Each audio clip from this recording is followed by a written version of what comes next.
नमस्कार, शुभ संध्या।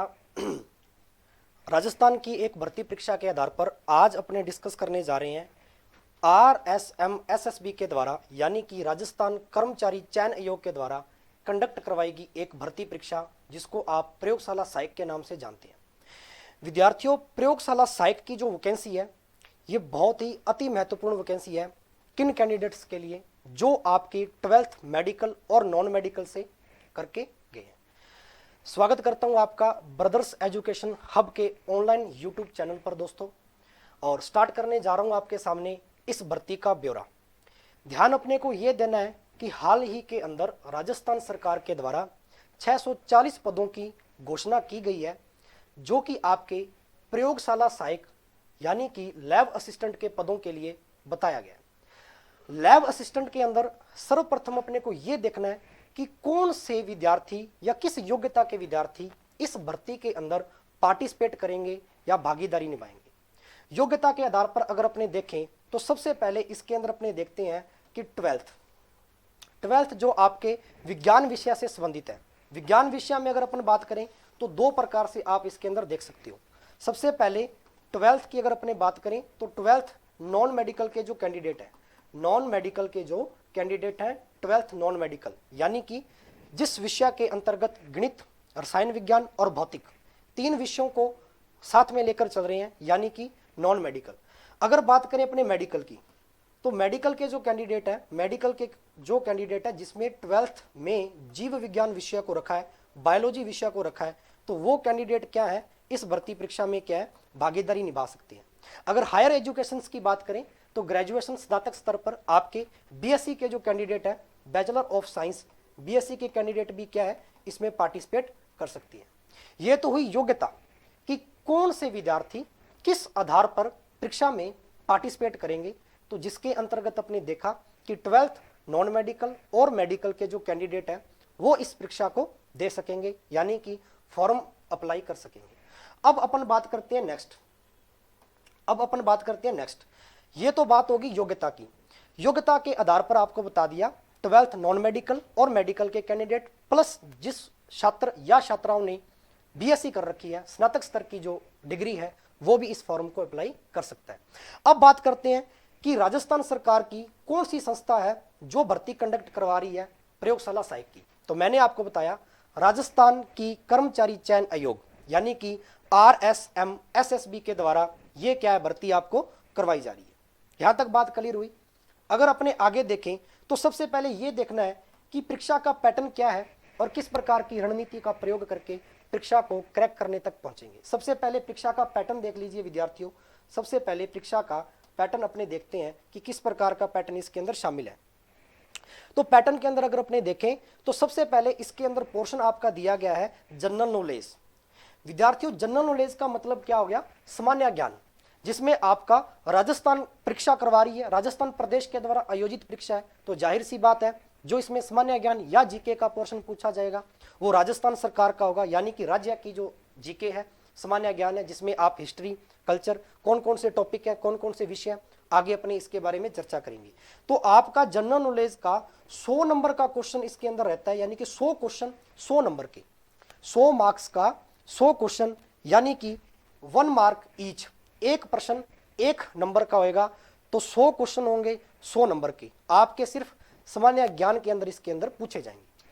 अगर बात करें अपने आगे तो नेक्स्ट जो इसके अंदर मेन जो विषय है, जिस योग्यता के आधार पर आप भर्ती में पार्टिसिपेट कर रहे हैं, जिस योग्यता के आधार पर, तो वो विषय तो इसमें पूछा ही पूछा जाएगा। सबसे ज्यादा वेटेज इसमें रहेगा जो रहेगा आपका जनरल साइंस का यानी कि विज्ञान विषय का। तो विद्यार्थियों, विज्ञान विषय में से आपके प्रश्नों की जो संख्या इसमें निर्धारित की गई है परीक्षा में वो की गई है 200 प्रश्न यानी कि 200 क्वेश्चन आपके इसमें आपको जनरल साइंस में देखने को मिलेंगे जो आपके 200 नंबरों के होंगे। तो जाहिर सी बात है एक क्वेश्चन आपका कितने नंबर का होगा, 1 नंबर का, 1 नंबर का आपका एक प्रश्न। तो जाहिर सी बात है 200 प्रश्न 200 नंबर के होंगे। तो पूरा पेपर आपका कितना निकल कर आया, टोटल जो आपकी मार्किंग इसमें इंक्लूड की गई है सरकार के द्वारा, ठीक है, वो की गई आपकी 300 नंबर की। तो जाहिर सी बात है विद्यार्थियों 300 नंबर टोटल है इसके, 100 नंबर का आपका सामान्य ज्ञान है और 200 नंबर का आपका जनरल साइंस है। तो विशेष तौर पर जिस विषय को पर अपने को ज्यादा ध्यान देना है वो आपका 200 नंबर का इसके अंदर सेगमेंट रहेगा। यहां तक बात अच्छे से समझ में आई होगी। तो जनरल साइंस के अंदर कौन कौन से विषय, जो विषय आपने 11th 12th या बीएससी के अंदर पढ़े हैं, जिसमें आपका भौतिक विज्ञान फिजिक्स इसमें मेन रहेगा जनरल साइंस में, और केमिस्ट्री इसके अंदर मेन रहेगा, और बायोलॉजी मेन रहेगा।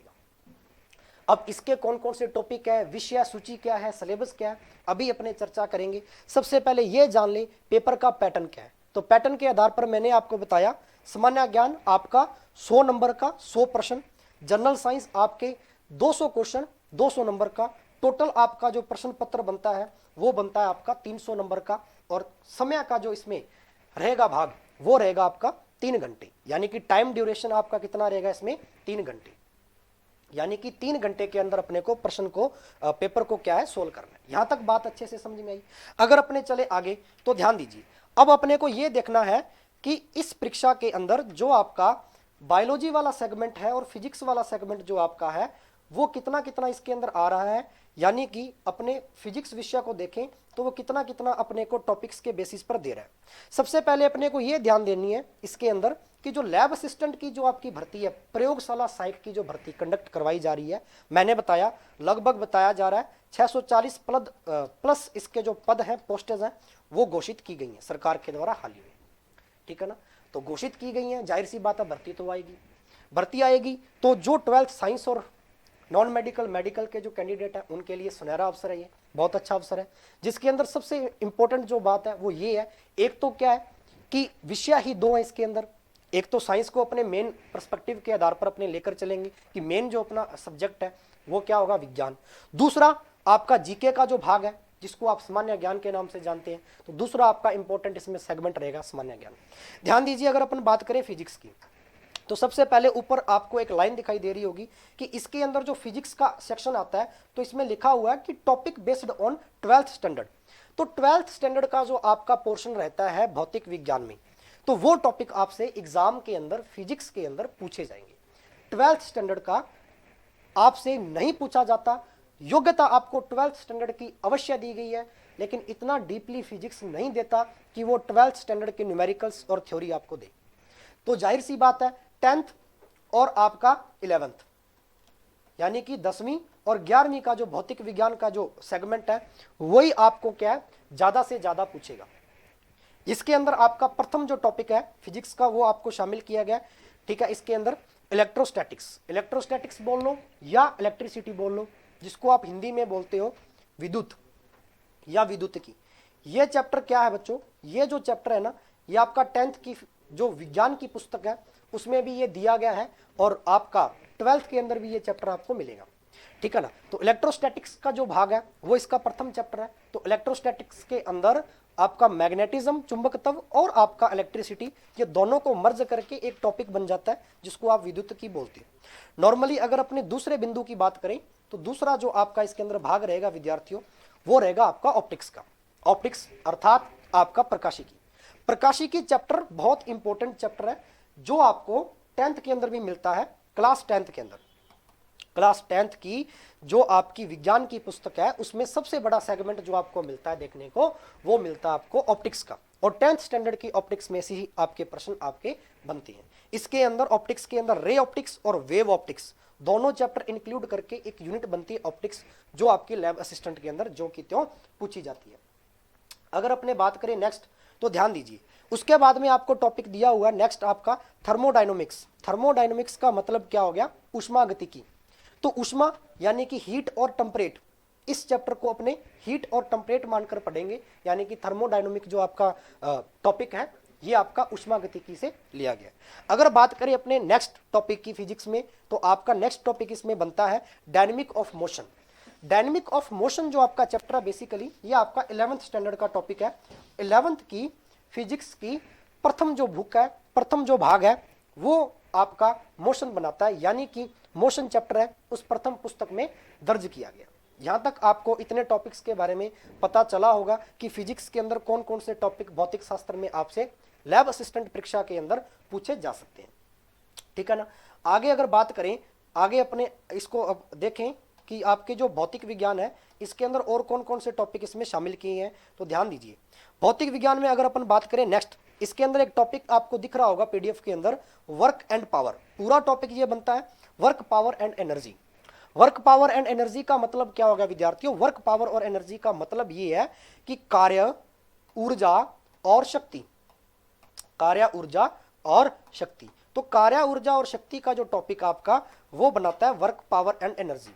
ये टॉपिक बहुत ही इंपॉर्टेंट है जो आपका इसमें फिजिक्स में पूछा जा रहा है। आगे अगर चलें तो last and final topic atomic and nuclei, यानी कि न्यूक्लियर फिजिक्स का ये पोर्शन आपका नाभिकीय भौतिकी जिसको बोलते हैं, जिसके अंदर अपने एटम और न्यूक्लियस के बारे में या एटॉमिक स्ट्रक्चर के बारे में डिस्कस करेंगे। यहां तक आपको भौतिक विज्ञान का जो विषय है, यानी कि भौतिक विज्ञान का जो पाठ्यक्रम है, सिलेबस है, वो आपको अच्छे से समझ में आया होगा।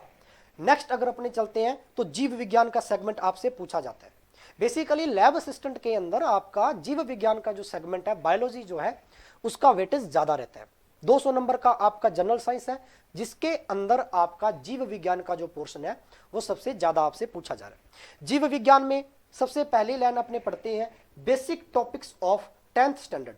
तो आपका जो बायोलॉजी का सेगमेंट है ये भी 10th स्टैंडर्ड का आता है, लेकिन 10th प्लस 11th, मैं फिर से कह रहा हूं आपको सिर्फ 10th की स्टैंडर्ड पर डिपेंड नहीं रहना है। क्यों? क्योंकि बताया अवश्य जाता है कि 10वीं लेवल तक का पूछेगा आपसे, लेकिन प्रश्न जो अपने आते हैं गत वर्ष की परीक्षाओं को ध्यान में रखते हुए, तो आपके 11th की फिजिक्स, केमिस्ट्री और बायो में से भी खूब प्रश्न पढ़ते हैं। यानी 10th और 11th को अगर अपने मर्ज कर दें तो एक आपका पूरा सेगमेंट बन जाता है जहां से परीक्षा के अंदर आपसे प्रश्न पूछे जाते हैं। तो बात कर लेते हैं अपने बायोलॉजी की। बायोलॉजी का विद्यार्थियों पहला ही टॉपिक है प्लांट एंड एनिमल एनाटॉमी, यानी कि आपके पादप और जो जीव जंतु हैं इनकी एनाटॉमी, ठीक है ना, इनकी आंतरिक भागों की संरचना। तो ये जो आपका पहला टॉपिक बनता है इसको अपने डिस्कस करेंगे।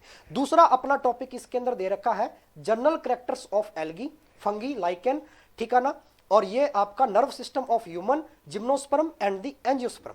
तो ये पूरा का पूरा जो पोर्शन आपको दिया गया इसके अंदर, ये आपके टॉपिक्स जो हैं वो एक ही चैप्टर के अंदर इंक्लूड किए गए हैं, जिसको 11th क्लास का पहला चैप्टर मानते हैं अपने बायोलॉजी में, ठीक है ना। जीवों का वर्गीकरण या क्लासिफिकेशन ऑफ ऑर्गेनिज्म। जीवों के वर्गीकरण के अंदर ही तो अपने क्या पढ़ते हैं, एल्गीज पढ़ते हैं, लाइकेन पढ़ते हैं, फंगस पढ़ते हैं, और आपका बैक्टीरिया वाला चैप्टर इसके अंदर आ जाता है। इसके अंदर अलग से एक टॉपिक दे दिया नर्व सिस्टम ऑफ ह्यूमन, तो इसको तो ह्यूमन एनाटॉमी के अंदर अपने लेकर पढ़ेंगे या ह्यूमन फिजियोलॉजी या मानव शारीरिकी तंत्र में पढ़ेंगे, जो आपका नर्व सिस्टम ऑफ ह्यूमंस के अंदर दिया गया। जिम्नोस्पर्म एंड एंजियोस्पर्म ये प्लांट एनाटॉमी के अंदर आ जाता है आपका पोर्शन, इसको अपने बॉटनी के अंदर चर्चा करेंगे वनस्पति विज्ञान में। नेक्स्ट अपने पढ़ते हैं मॉर्फोलॉजी ऑफ एंजियोस्पर्म। तो आपके प्लांट का जो एंजियोस्पर्म जो टाइप है उसकी मॉर्फोलॉजी आपको पूछेगा, यानी कि मॉर्फोलॉजी से आपके क्वेश्चन है जो एग्जाम के अंदर बायोलॉजी सेक्शन से आपके अधिकतर पूछे जाते हैं, चाहे वो मॉर्फोलॉजी आपकी प्लांट की हो, चाहे वो मॉर्फोलॉजी आपके एनिमल्स की हो। यानी कि मॉर्फोलॉजी का मतलब उसकी आकारी की, उसकी भौतिक संरचना, उसकी बाहरी संरचना, बाहरी आकारी की। तो ये जो टॉपिक आपके हो गए बायोलॉजी के। नेक्स्ट आपका इसके अंदर बायोलॉजी के अंदर अलग से एक हटके से टॉपिक आपसे पूछता है इन्वायरमेंटल स्टडी। हालांकि ये पर्यावरण अध्ययन का विषय है, लेकिन आपको ये जीव विज्ञान के अंदर शामिल करके सम्मिलित रूप से आपसे प्रश्न पूछता है। यहां तक आपको अच्छे से समझ में आया होगा टॉपिक्स के बारे में।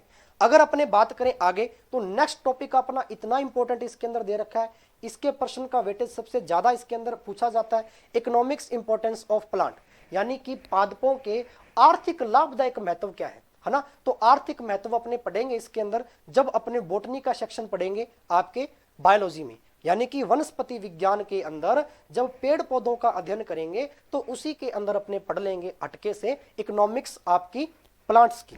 यहां तक आपको बात समझ में आई होगी आपके बायोलॉजी सेक्शन में। इसके बाद में जो आपका इंपॉर्टेंट टॉपिक बनता है जीव विज्ञान में, वो बनता है आपका reproductive system and humans and human disease, ठीक है ना, यानी कि मानव रोग और आपका रिप्रोडक्टिव सिस्टम। ये ह्यूमन फिजियोलॉजी का भाग है जिसको आप प्रजनन तंत्र के नाम से जानते हैं हिंदी में, और ह्यूमन डिजीज का मतलब है मानव रोग। मानव रोग में 3 सेगमेंट अपने पढ़ेंगे हटके से, जिसके अंदर बैक्टीरियल डिजीज, वायरल डिजीज और आपका फंगल डिजीज, यानी कि कवक जनित रोग, वायरस जनित रोग और आपके बैक्टीरियल डिजीज यानी कि जीवाणु जनित रोग। यहां तक आपको अच्छे से बात समझ में आई होगी क्या? एग्जैक्ट। ओके स्टूडेंट, अगर अपने बात करें हटके से तो जेनेटिक्स, जेनेटिक्स की बात करते हैं। बायोलॉजी का सबसे इंपॉर्टेंट टॉपिक है जेनेटिक्स या अनुवंशिकी। गत वर्ष की परीक्षाओं में कम से कम बायोलॉजी में 4 से 5 प्रश्न आपके देखे गए थे आपके लैब असिस्टेंट के अंदर, ओनली फॉर जेनेटिक्स से। अनुवंशिकी इसको बोलते हो, जेनेटिक्स, अनुवंशिकी। अगर बात करें अपने आगे, तो आगे इसके अंदर अपने को पूछ रखा है digestion, respiration and excretion in human, यानी कि मानव शारीरिकी तंत्र में मानव का डाइजेस्टिव सिस्टम, मानव का रेस्पिरेटरी सिस्टम और मानव का एक्सक्रीटरी सिस्टम, मतलब श्वसन तंत्र, पाचन तंत्र और उत्सर्जन तंत्र। तो ये तो आप अलग से ही मान के चलो, अलग से सेगमेंट इसको लेके चलो आप हटके से, कि आपका इसके अंदर आपका जो मानव शारीरिकी तंत्र है विद्यार्थियों, ये तो हटके से टॉपिक आपको डिस्कस करना है, जिसके अंदर आपके कुल 8 से 9 प्रकार के तंत्र आपके इंक्लूड किए गए हैं। अपने जब सिलेबस प्रारंभ करेंगे तो उसके अंदर भी आपको सामूहिक रूप से जानकारी इसके अंदर उपलब्ध करवाई जाएगी, जिसमें मैं आपको बताऊंगा कि मानव शारीरिकी तंत्र के अंदर कितने प्रकार के तंत्र हैं जो शामिल किए गए हैं, जिसमें सबसे पहले अपने पाचन तंत्र के बारे में डिस्कशन करते हैं। नंबर 2 आपका जो क्या है, श्वसन तंत्र के बारे में डिस्कशन करते हैं, जो आपका मानव शारीरिकी तंत्र बनाता है। तीसरा आपका उत्सर्जन तंत्र आता है विद्यार्थियों, एक्सक्रीटरी सिस्टम। और चौथा जो आपका पढ़ा जाता है परिसंचरण तंत्र, ब्लड सर्कुलेटरी सिस्टम, परिसंचरण तंत्र, ब्लड सर्कुलेटरी सिस्टम। इसके बाद में इसी प्रकार आपका 5 नंबर जो इसके अंदर पढ़ा जाता है टॉपिक, वो पढ़ा जाता है आपका रिप्रोडक्टिव सिस्टम ऑफ ह्यूमन, यानी मानव प्रजनन तंत्र। और 6 नंबर टॉपिक जो इसके अंदर पढ़ा जाता है आपका ह्यूमन फिजियोलॉजी के अंदर, वो पढ़ा जाता है आपका स्केलेटन सिस्टम, यानी कि आपका कंकाल तंत्र, स्केलेटन सिस्टम, कंकाल तंत्र। और 7 नंबर जो टॉपिक इसके अंदर पढ़ा जाता है वो पढ़ा जाता है एंडोक्राइन सिस्टम, अंत्यस्त्रावी तंत्र, अंत्यस्त्रावी तंत्र, जिसके अंदर अपने ह्यूमन की ग्लैंड या ग्रंथियों के बारे में चर्चा करते हैं। यानी कि 7 से लेकर आपके 8 तंत्र हैं जो बेसिकली आपकी ह्यूमन फिजियोलॉजी के अंदर आपको देखने को मिलते हैं। यहां तक आपको बात समझ में आई होगी। इसके बाद में आपका नेक्स्ट जो इसमें बायोलॉजी में सेगमेंट दे रखा है वो हटके से दे रखा है रिप्रोडक्टिव सिस्टम, ह्यूमन डिजीज अपने आ गया है। क्लासिफिकेशंस ऑफ एनिमल किंगडम, यानी कि आपके जीव जंतुओं का वर्गीकरण, ये आपका पूरा जीवों का वर्गीकरण टॉपिक है विद्यार्थियों, जिसमें अपने पादपों का वर्गीकरण यानी कि प्लांट क्लासिफिकेशन पढ़ते हैं, और जिसके अंतर्गत अपने जीव जंतुओं का वर्गीकरण पढ़ते हैं, यानी कि आपका जो एनिमल्स है उसका क्लासिफिकेशन इसके अंदर अपने पढ़ते हैं। अगर अपन बात करें आगे, हटके से इसके अंदर दे रखा circulatory system and endocrine system. अभी अपने पीछे ही इसके अंदर पढ़ा है अलग से कि एंडोक्राइन सिस्टम और आपका जो सर्कुलेटरी सिस्टम है ये बेसिकली आपका ह्यूमन फिजियोलॉजी के अंदर डिस्कस किया जाता है, जिसका वेटेज सबसे ज्यादा रहता है हर एक परीक्षा में, चाहे वो राजस्थान सरकार के द्वारा कंडक्ट की जा रही हो, चाहे वो किसी भी केंद्र सरकार के द्वारा कंडक्ट की जा रही हो। इसके बाद में हटके से एक टॉपिक दे रखा है नर्व सिस्टम ऑफ ह्यूमन, यानी कि मानव का तंत्रिका तंत्र, यानी कि मानव का तंत्रिका तंत्र। अगर अपने बात करें आगे, ध्यान दीजिए यहाँ पे, मानव के तंत्रिका तंत्र के बाद में अगर बात करें तो बायोलॉजी का सेक्शन आपका यहाँ तक रहता है, जिसके अंदर आपको क्या है, आपके प्रश्न इसके अंदर इंपॉर्टेंट आपसे पूछे जाते हैं। अगर अपने बात करें, ध्यान से अपने को देखना है केमिस्ट्री का पोर्शन, यानी कि आपका रसायन विज्ञान का। अगर अपने रसायन विज्ञान की बात करें, केमिस्ट्री की बात करें, तो आपके प्रयोगशाला सहायक भर्ती के अंदर, लैब असिस्टेंट के अंदर केमिस्ट्री का सेगमेंट है जो इस प्रकार से आपको दिया गया है। केमिस्ट्री के अंदर सबसे पहला टॉपिक आपको देखने को मिलेगा S block and P block element, यानी कि आपका पीरियोडिक टेबल से, जिसके अंदर आप एस ब्लॉक और पी ब्लॉक के जो तत्व हैं जिसके बारे में आप डिस्कशन करते हैं। हटके से दे दिया, सिर्फ एस और पी ब्लॉक पढ़ना है, डी और एफ ब्लॉक के बारे में आपसे नहीं पूछा जाएगा, क्योंकि आपके सिलेबस के अंदर ये टॉपिक क्या है बच्चों, दर्ज किया गया। अगर अपने बात करें तो ये अपने को अलग से हटके दे दिया। अभी मैंने डिस्कशन में लिया था आवर्त सारणी, यानी कि पीरियोडिक टेबल जो आपकी एटॉमिक प्रॉपर्टीज को बता रही है, यानी कि आपकी पीरियोडिक टेबल के अंदर एटॉमिक जो प्रॉपर्टीज है, परमाणविक जो आपके गुण है, परमाणविक जो गुण है जो आवर्त सारणी में सभी तत्वों के पूछे जाते हैं, वो टॉपिक इसमें हटके से दे रखा है। यानी कि अपने को केमिस्ट्री के अंदर आपका पूरा का पूरा एटॉमिक स्ट्रक्चर और आपकी आवर्त सारणी पढ़नी पड़ेगी। अगर अपने बात करें नेक्स्ट टॉपिक आपका जो रसायन विज्ञान का इस भर्ती परीक्षा में दर्ज किया गया है आपके पाठ्यक्रम में, आपके सिलेबस में, वो किया गया विद्यार्थियों state of matter. State of matter का मतलब क्या हो गया?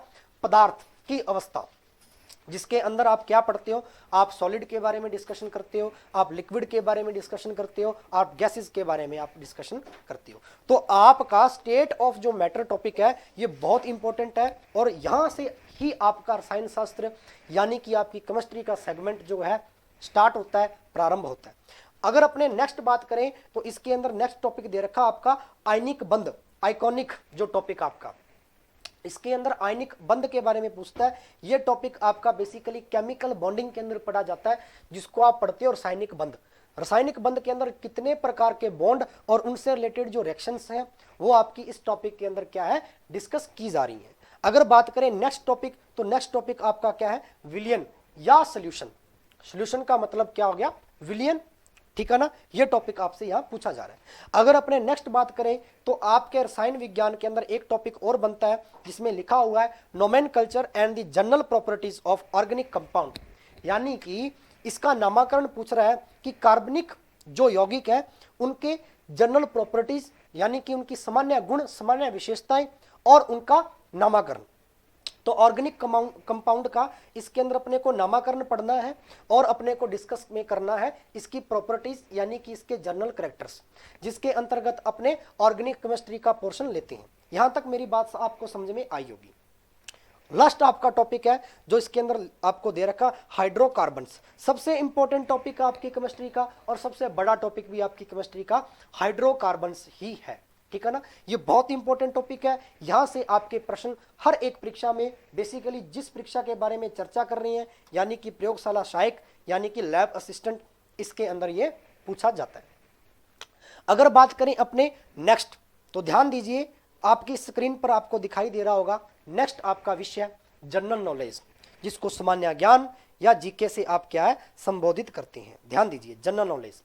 मेरे प्यारे विद्यार्थियों, जनरल नॉलेज में से आपसे जो प्रश्न पूछा जाता है उसके अंदर आपको साफ साफ आपको लिखा हुआ मिल गया है रिलेटेड टू द स्टेट। अभी मैंने हाल ही के अंदर प्रारंभ के अंदर ही सेशन में चर्चा की थी कि आपका जो सामान्य ज्ञान है बच्चों वो आपका स्टेट लेवल का पूछा जा रहा है इसमें, यानी कि राजस्थान का जो जीके है वो इसके अंदर शामिल किया गया, जिसके अंतर्गत आपको कल्चर और हिस्ट्री देखने को मिलेगी राजस्थान की, यानी कि राजस्थान का इतिहास, कला और संस्कृति, ठीक है ना? ये पहला आपका इसके अंदर सेगमेंट रहेगा राजस्थान जीके का। नंबर दो आपको देखने को मिलेगा आपका ट्रेडिशंस एंड द रिलीजियस, यानी कि धार्मिक और रीति रिवाज, धर्म और रीति रिवाज से संबंधित जो कल्चर में टॉपिक आपका आता है वो आपको देखने को मिलेगा।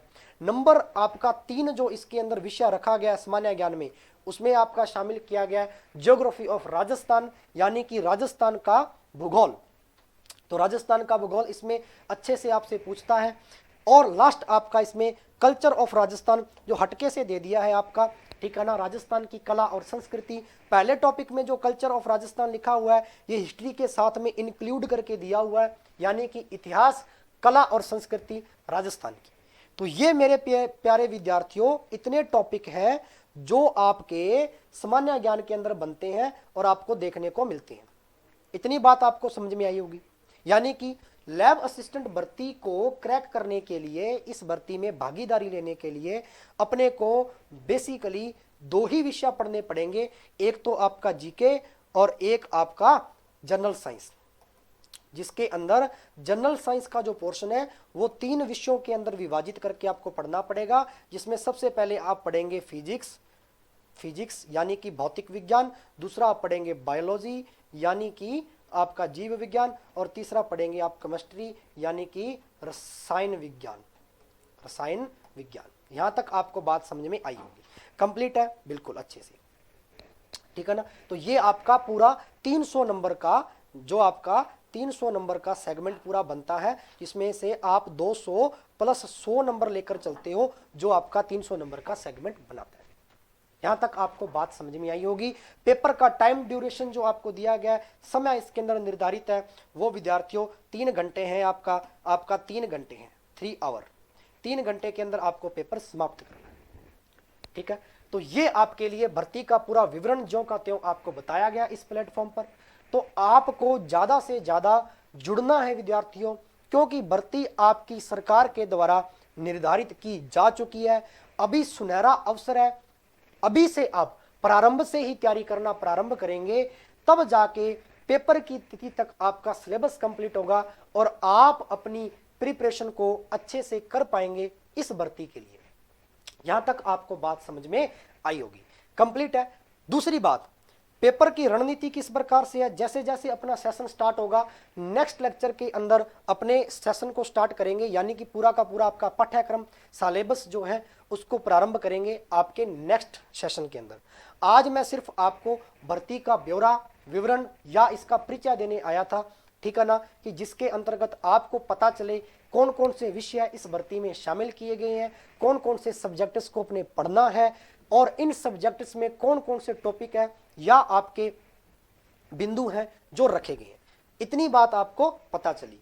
मैंने आपको बता दिया योग्यता इसके अंदर क्या रहेगी, क्वालिफिकेशंस आपकी क्या रहेगी, जिसके अंतर्गत आपको पता ही है। क्वालिफिकेशंस के अंदर मैंने आपको बताया योग्यता वो विद्यार्थी इसके अंदर धारण कर सकेंगे जो विद्यार्थी 12th साइंस से रिलेटेड है, 12वीं जिन्होंने विज्ञान विषय से की हुई है, विज्ञान विषय के अंदर चाहे वो नॉन मेडिकल का बच्चा है, चाहे वो मेडिकल का बच्चा है, ठीक है ना, चाहे वो मेडिकल विषय से बायोलॉजी से रिलेटेड है, चाहे वो मैथमेटिक्स से रिलेटेड है, वो बच्चा इसके अंदर पार्टिसिपेट कर पाएगा। प्लस जिन स्टूडेंट्स ने बैचलर ऑफ साइंस यानी कि स्नातक स्तर की डिग्री से प्रारंभ किया है, वो भी बच्चा इसके अंदर क्या है, बैठ पाएगा। यहां तक आपको बात समझ में आई होगी, ठीक है ना।